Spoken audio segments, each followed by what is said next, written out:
IFM News. IFM News. IFM News. Lokal.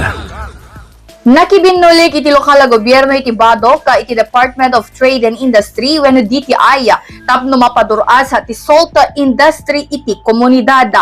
Segon kan Mayor Virgilio Calahate, nayam ammo iti baro a packaging iti Pagsanahan Producers Association iti Barangay Pagsanahan Norte. Babaon na iti tulong ti Department of Trade and Industry. Kunana, daytoy ket gapo iti kalikagom ti lokal na gobyerno, alalo pay ngayam ammo iti salt industry saan laong iti bukod da lugar no diket iti kabangibang pay a probinsya. Gawa tayo iti po nga taga DTI anay launch dito packaging da. So nakita yun to.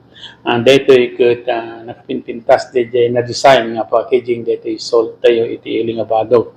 At nakita tayo din iti daduma pa nga kasapulan data tikas tuloy iti production data. Namin kat dito impact dito ikat damong pinasyar tayo. Dito yung pagaramidan iti asin. So nakita tayo nga masapol da pa iti tulong sila kumakalig iti drum nga pagimbakan da. Tanang tikas ta ket makimbak datit adupay ta oray no tiyempo iti panagtutudo ket andala ta iti mabalindang lutuan.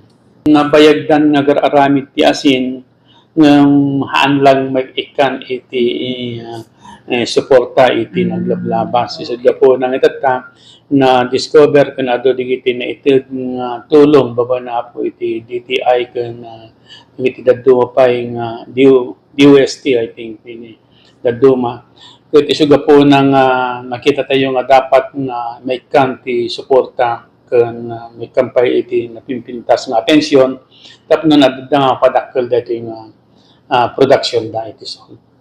May naigiti raytoy in panamnama ti mayor as isosuportada tapno agtultuloy latta iti produksyon ti asin na iti nadakamat a lugar.